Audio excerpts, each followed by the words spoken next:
Welcome back to the channel Shashank this side. और आज एक बड़ी पेक्यूलर चीज़ पे कुछ बात करूँगा बिकॉज मुझे लगता है someone got to do it. पहले ये वीडियो देखो, इस गर्ल को काफ़ी ट्रॉल किया जा रहा है because she was crying in Diljit Dosanjh concert, और काफ़ी ज़्यादा ट्रॉल किया जा रहा है। बट पहले वीडियो देखो, फिर I give some perspective on this.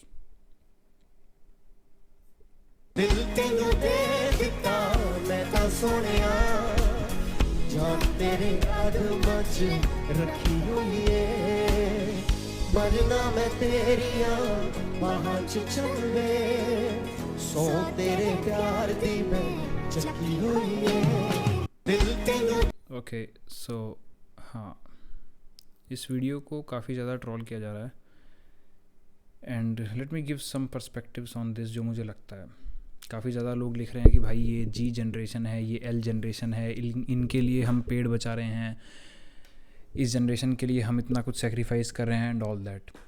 देखो, पहली बात तो ये कि did she do anything unethical? उसने कुछ गलत कर दिया? तुम do you know what music is? Music, मैं म्यूजिशियन हूँ, मैं जानता हूँ, मेरा घर चलता है भाई इस चीज़ से, ठीक है। मैं प्रोड्यूसर, म्यूज़िक प्रोड्यूसर। फ्रीक्वेंसीज़ होती हैं, उन फ्रीक्वेंसीज से इमोशंस मैनिपुलेट होते हैं। तुमने शायद संगीत को कभी उतनी गहराई से सुना नहीं, बट मैं जानता हूँ, मेरी तो कमाई है भाई, मुझे इस चीज़ से पैसा मिलता है। आर्टिस्ट लोग जो हैं, जो आर्टिस्ट्स हैं, वो अप्रोच करते हैं जब वो इमोशनल फील करते हैं और उस पर अपनी फीलिंग्स को एक्सप्रेस करते हैं ताकि ऑडियंस उससे रिलेट कर के इमोशनल फील कर पाए। ऑडियंस को फील हो कि हाँ, जिस चीज़ से हम गुजर रहे हैं उससे कोई और भी गुजर चुका है और उसने उसको शब्दों का रूप दिया है। दिस इज़ इक्वलेंट टू तुम जिन लोगों को सुनते हो ज्ञान के लिए, या किसी भी इंसान से जब तुम रिलेट कर पाते हो या तुम कोई बुक पढ़ते हो, क्योंकि उसने तुम्हारे मन की बातों को एक शब्द में लिख दिया, और वो जब आपको वो क्लैरिटी मिलती है, वो चीज़ें खुलती हुई दिखती हैं, तो अच्छा लगता है। Same with music. म्यूज़िक के सेंस में और भी ज़्यादा ये चीज़ एग्जैगरेट हो जाती है, और भी ज़्यादा एक्सेलरेट हो जाती है, क्योंकि वो फ्रीक्वेंसीज है, प्रॉपर तुमको इमोशनल वाइब पर ले जाता है। कभी गाने सुने लाइक जो प्रॉपर एनर्जेटिक गाने होते हैं वो तुमको एनर्जाइज कर देंगे, जो सैड गाने होते हैं वो सैड कर देंगे, जो प्यार वाले गाने हैं वो रोमांटिक फील करा देते हैं। क्यों लड़के कहते फिरते हैं कि भाई अरिजीत सिंह का गाना सुन के जिसका दिल नहीं टूटा वो भी रोने लग जाता है। तुमने बहुत ज़्यादा बार ये कमेंट में देखा होगा। तो पहली बात तो ये कि तुम्हें पता भी है म्यूज़िक क्या होता है। Like someone has to speak it man. मेरे को कोई ना, मैं जानता हूँ who that girl is, but मेरे को ये सच में, दिस इज़ अ थॉट जो मेरे दिमाग में आ रहा है, जितना उसको ट्रॉल किया जा रहा है। एंड आई नो कि आज की जनरेशन में भाई लोग ट्रॉलर्स ही बैठे हैं, खुद इनसिक्योर हैं, मोस्टली लोगों को कुछ करना नहीं, and they love to troll people, and I don't care about them either, but someone got a speak it man.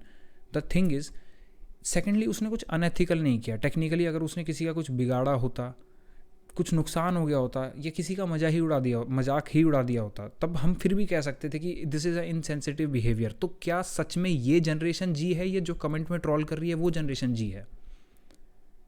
वो जनरेशन एल है।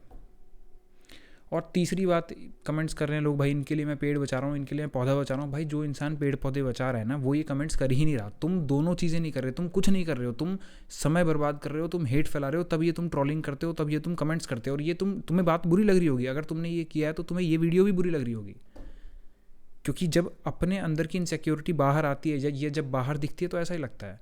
और तुमने शायद ज़िंदगी में दुख देखा नहीं है, मे बी यार उस लड़की का, आई डू नॉट नो कि वो किस फेज से गुजरी हो, पर मैं इतना ज़रूर कह सकता हूँ, तुमने या तो लाइफ को एक्सपीरियंस कम किया है, या लाइफ की डार्कनेस देखी नहीं है। अगर इस इनसेंसिटिविटी वाले जोन से तुम आ रहे हो जहाँ तुम्हें किसी के लिए इम्पैथी है ही नहीं, अगर कोई इंसान रो रहा है, कहाँ से तुम कह सकते, यू शुड फील इम्पैथी कि यार भगवान उसको ब्लेस करे, जो भी चीज़ रॉन्ग हुई हो, इवन इफ कंसर्ट में भी रो रही है, तुमने कभी नहीं देखा। I have been through that time, 1.5 साल पहले बहुत लो टाइम था, एंड यही गाने थे, इसी तरीके के गाने। NF real music, if you know, NF real music एक रैपर है जो सिर्फ इमोशनल सॉन्ग्स बनाता है। कभी उसके कंसर्ट की वीडियो देख लेना जाके, वो उसके गाने ऐसे हैं, वो अपने गानों में खुद रो पड़ता है। तो उन गानों ने मेरे साथ दिया, एंड दीज सॉन्ग्स हील। ये सॉन्ग्स जब तुम देखते हो ना कि यार जिस दर्द से हम गुजर रहे हैं कोई और इंसान भी गुजरा हुआ है, तो आते हैं वो इमोशंस बाहर आते हैं। और क्या दिक्कत होगी भाई अगर कोई इंसान रो दिया तो? तुम्हारे खुशी पे रोया वो, तुम्हारी तनख्वाह बढ़ी थी तब वो रोया है, नहीं ना? Why you are feeling bad, why you are trolling? This should be really stopped. और जनरेशन असल में जी वो है, असल में एल वो है जो इन चीज़ों को सपोर्ट कर रही है। And we should stop this kind of behaviour. अगर तुम थोड़े से भी वोक हो, क्योंकि मुझे पता है उन लोगों पे इस चीज़ का फ़र्क नहीं पड़ेगा जो ट्रॉलर्स हैं, ना उनके लिए ये वीडियो है, बट अगर तुम थोड़े से भी सेंसिबल वाली कैटेगरी में आते हो, try to stop these things, try to stop making fun of these things. You never know किसी की ज़िंदगी में क्या चल रहा है, और भगवान ना करे तुम्हारी ज़िंदगी में अगर तुम ट्रॉलर भी हो, ऐसा कोई मोमेंट आए जब तुम इन गानों से रिलेट करके कभी रो, because that is a really very very very dark time. सोचो एक इंसान को अगर गाने सुन के रोना आ रहा है, इमेजिन कितना अकेलेपन या कितने दर्द वाले टाइम से वो गुजरा होगा, जहाँ उसके पास शायद कंधे नहीं हो सर रख के रोने के लिए, सिर्फ गानों का सपोर्ट हो। मैं उसमें रहा हूँ, I know it very well and I overcame that phase. रोने को क्यों कमज़ोरी देखा जाता है और क्यों उसमें बुरा कहा जा रहा है? लेट सपोज अगर वो 20,000 रुपये देकर भी गई है, पहली बात तो किसी से लिया नहीं, उसके अपने पैसे हैं, उसके बाद वो इमोशंस हैं यार। ट्राई टू रिस्पेक्ट, थोड़ी तो ऑटोनॉमी रखो किसी की, इंसान, किसी के इंसान होने की। I mean no one really spoke about this, everyone is trolling that girl, God bless her and I wish she heals from whatever she is going through, और होपफुली हील कर भी चुकी हो। But this is really sad behavior, a bad behavior rather from our side as we have failed as a generation. ये नई generation जी नहीं है भाई, ये ट्रॉलर्स की जनरेशन ऐसी है, ये लोग फेल हो रहे हैं।